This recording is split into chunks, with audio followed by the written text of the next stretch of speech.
Ngayon pa lang, gera na. Simulan pa lang. Dapat relax lang po. Kung ayaw natin ang gera, ay wala, simulan natin ang gera. Roll out. Roll daw. Ay, ako po dito si sa Wong Spy. Spy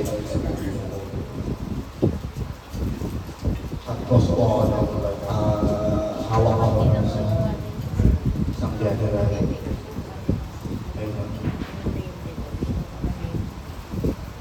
Hello, good afternoon. Dito sa mga names. Hi, I'm Abby Forbes. And dito sa movie na WPS, magiging role ko is something different. It's a new role para sa akin because I will be a black belter dito. So, may mga action kayo makikita dito sa ating series. And at the same time, meron dito kasi na mangyayari na twist na parang bigla akong magiging AI dito.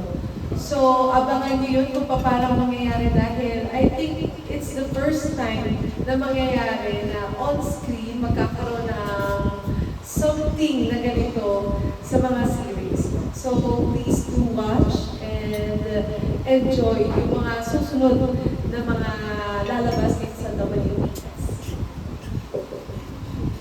Hello everyone, this is Sayana Misola, and yung role ko po dito, iba din po siya sa mga napapanood na lalo na sa Viva Max. Isa po ako sa mga defender dito, and meron po kaming connection ni Lance dito sa role, and yung role ko po is anak daw, mayaman, pero medyo Chinese culture. Hello po, good afternoon. I'm Jericho Madrigal po. And ang role ko po dito is, isa rin po akong artificial intelligence kasi po kay Miss Abby po. Na kontrolado po ako ni Shifu po. Ni Shifu po. Tapos kontrolado ko rin po yung mga online gamit. Rani Raimundo po, I play the role of the commander of the Defenders. So it's going to be exciting. Siguro, baka may mga 15 years na ako hindi umuoko sa mga proyekto ganito, but because of the advocacy, I feel it's an obligation also bilang Pilipino, and I get to work with my brother for the first time. Hi guys, I'm Diana Menezes, and I will be his love interest here, a spy as well. My name here will be Arya. So abangan nyo, dahil usually sanay na kayo makita kong kwela na very diba? Pero dito iba naman. So excited ako magpakita ng ganito, and excited din ako maging part ng isang advocacy project kasi yan ang maganda. Kailangan natin ng awareness dito sa ating bansa. At kailangan natin i-defend to. So, gawin natin itong maganda para may knowledge ang buong country natin kung anong talaga nangyayari. Hindi lang yung mga nakikita natin mga negativity sa TV, di ba? Sa mga, yan ang naging entertainment natin ngayon. Gawin naman na, bigyan natin siya ng substance. So, dito natin makikita yun. And yan, bangan na. Hello everyone, good afternoon. I'm Jerry Craval, and you can call me Jerry Craval. By the way, nagpapasalamat po tayo sa lahat ng press people na sumuporta sa proyektong ito. At nagpapasalamat din po ako sa ating producer, kay Doc. At isa po ako sa napili na maging artista sa WPS bilang Commodore. Ayan po. Saka natatype ka sa lagi sa yung pagka mga advocacy team. Hindi mo ba napansin pag advocacy team, present ako. So yun lang po. Salamat sa inyong suporta. Hello, Lance Raimundo. Yung role ko dito is Andrew Martinez. I'm a hacker, I'm an AI specialist, may pagka-nerd, but I'm under, of course, the supervision of si Commander played by Rani. And kung pinapanood niyo yung series on a regular basis, magkakaroon ng development sa character ko, which will be surprising. And tulad nga ng sinabi ni Ayana, our characters will have some sort of romantic connection also na ano pa, parang arranged kami ng mga grandparents namin. Second and last question ko kay Rani. Rani, ngayon na lang ulit ito makapanood. Sabi mo na nga, ang dami mo nang tinanggihan. Ano ba yung huli mong ginawa? Well, yung huli kong ginawa was a TV series also. It was mga anghel na walang langit. It's a long time ago. Pero there are precise reasons why I say yes to this project. Not in any order. Alam mo, pangarap ko, day in, day out, ang partner ko sa araw-araw, yung kapatid ko. We work out together every single day, and we do concerts together, but we never did something bilang artista. So I look forward to that. It's my dream to work with my brother. Second of all, alam mo, pag si Doc ang tumawag sa'yo, You don't say no. it's not you don't, how can you say no to brilliant ideas and projects? Tsaka pag si Doc, siguradong it's wonderful. And yung pinaka...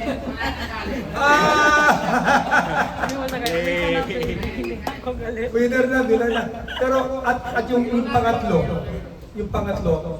alam mo, Pilipino ako eh. Kung ako lang, okay na yung buhay ko eh. Iniisip ko yung mga apo ko, mga anak ko. Kailangan tayo lumaban. So if this will be talagang the defining project na para sa akin, this will be the one. So I cannot say no. And I'm really excited to work with I never worked with most of them, si Ali many times. And those are the reasons why I said yes. I will not say no to a project like this. If I have to wait another 10 years for something like this, I will wait for another 10 years. That's it. Salamat. Hi, I'm Kate Gumara, friend of the community. My question is for Ayana. Na-mention ko nga na ibang iba yung role mo dito. Does this mean rebranding na ng image mo pagbabago mo sa career? I think ito po yung first project ko na wala talagang sexy role. And sobrang nag-thank you ako kay Boss Mike kasi kung hindi dahil sa kanya, siguro po, nalak na siguro ako, yung parang nalak, na ganun po sa mga sexy roles. So, siya po yung nagbigay sa akin ng opportunity para mapakita ko sa sarili ko dito sa bagong branding. And masaya din po kasi dati ko pa pang gusto talaga yung parang maging famous sa maayos na way. As in yung may impact talaga para sa mga ka-edad ko. Ayun po. So sa ngayon, sinasabi mo, hindi ka naman nagagawa ng sexy movies. Sexy, siguro hindi na po mawawala sa image ko yung sexy. Pero siguro po yung... Kasi sexy ka. Opo, kasi sexy talaga ako naturally. Pero yung nude, hindi na siguro. Thank you, Thank you. Hello po. Good afternoon. Congratulations sa new project. This is a new project na kakaiba. May kapuluan. I just want to ask yung mga girl cast natin. Tanong ka lang, parang almost all of you comeback movie nyo to eh, di ba? Sila Diana, sila Ali Forbes. And why did you accept the project? And kayo ba familiar kayo at what happened sa West Philippines Sea? Or kailangan nyo mag-research para mas magampanan niyo yung role nyo dito? Ana? Siguro po, tinanggap ko rin itong project na to because I know po Dr. Mai for a long time. And mostly, lahat ng projects namin is about advocacy. Nag-start kami with the climate change. And then hanggang tuloy-tuloy po. Ang dami kasi, iba si Doc Mike po eh. Mostly ng mga projects niya, para po talaga sa Pilipino, awareness po siya. So nung sinabi niya sa akin na it's about West Philippine Sea, na tayong mga Pilipino, kailangan lumaban tayo at huwag tayo magpapaapi. And he's thinking of a series na gagawin para doon, hindi na po ako nag-hesitate. Parang sabi ko rin, as a beauty queen din, Parang ito yung time na we should stand up on our own. Huwag tayong, siguro in our small little way as an artist, ito yung pag-support namin sa laban ng mga Pilipino. Di ba po? And I'm really honored to be part of this project po na West PPC. Doon naman po sa sinasabi ko, kailangan po namin mag-research about kung ano pa ang nangyayari. Yes po.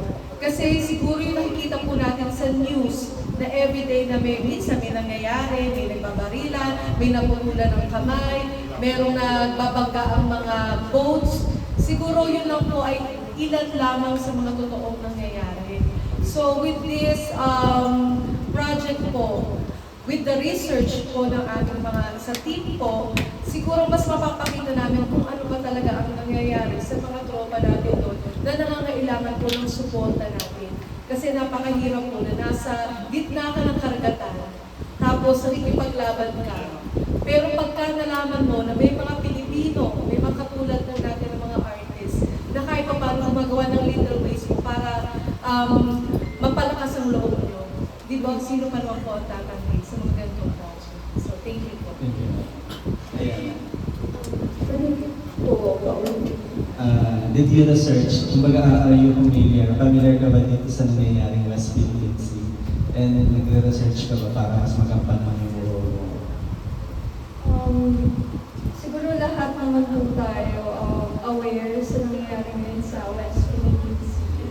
Pero kagaya nga po nung sinabi ni Boss Michael, parang hindi lahat, yung parang may mga untold na kwento, hindi lahat sinasabi sa media.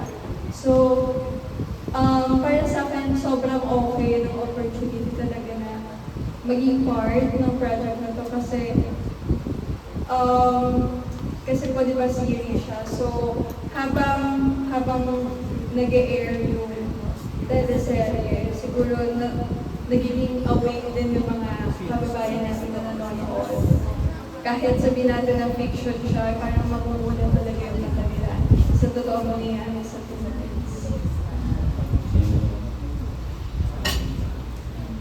Sa akin po, kailangan ko talaga mag-research po talaga. Kasi isa po akong AI dito. So, kailangan ko, marami po akong alam tungkol dun sa kung ano po yung nangyayari talaga. And kailangan, malaking opportunity rin po dun sa akin kasi mas ma-open po yung mind ko kung ano po yung talaga yung totoong nangyayari sa PNNC, sa China. Yun po. Diana, when was the last time you did a movie? I'm still shooting a movie.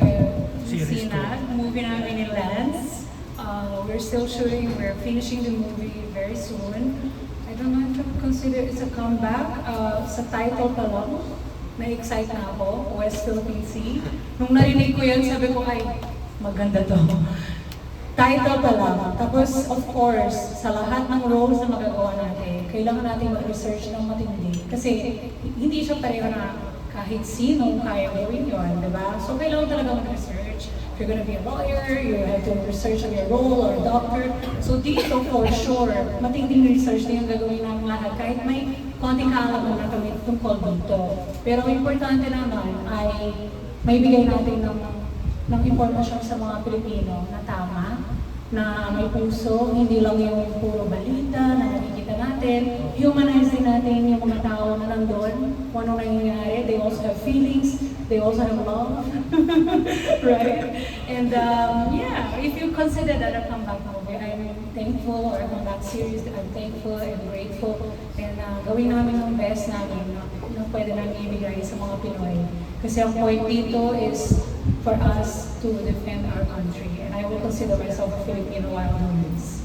Thank you, Diana. Congratulations, everyone. Thank you.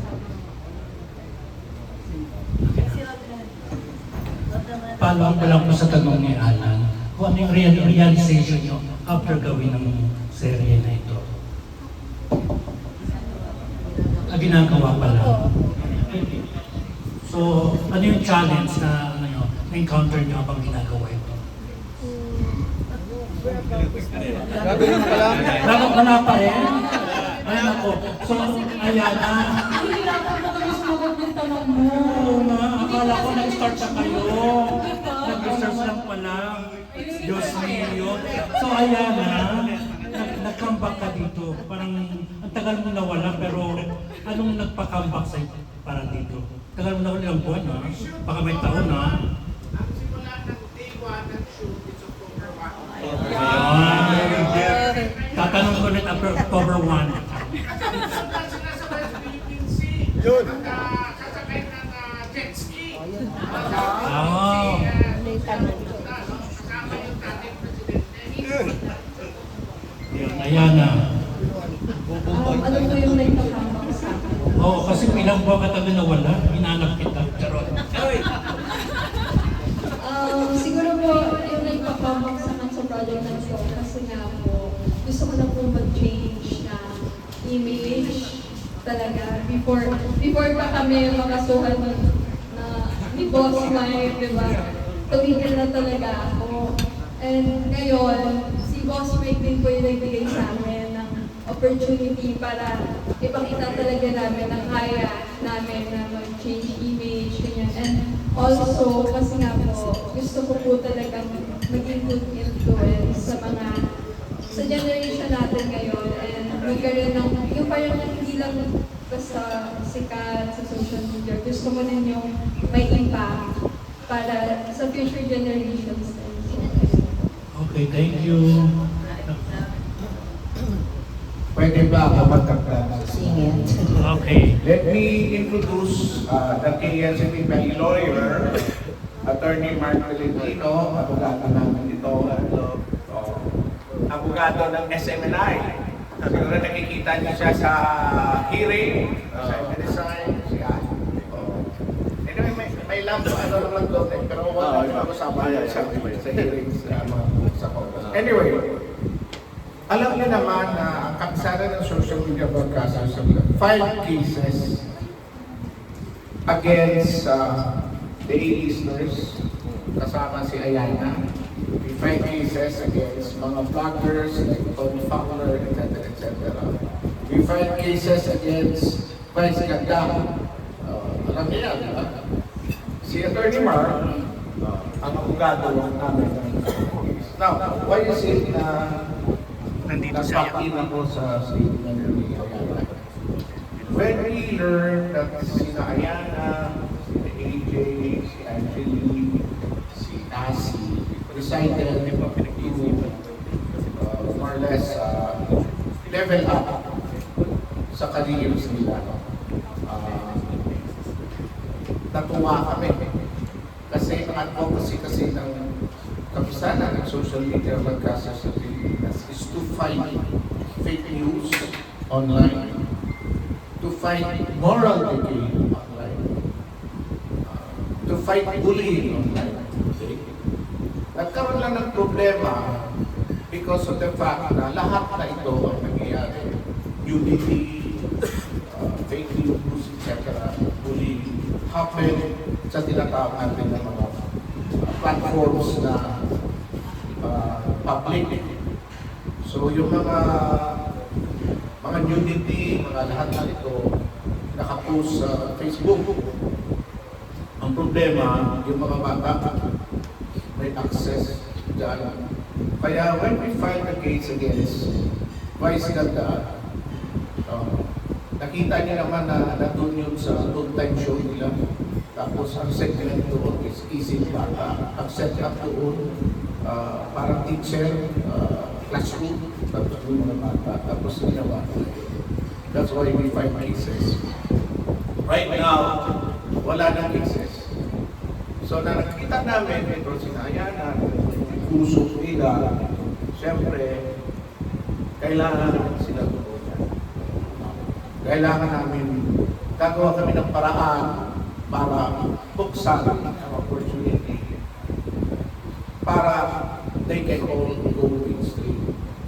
Yung ibang kasama nila na una na, nakita nyo si Angelique, Kang, she's ready with GMA7, yung Black Rider.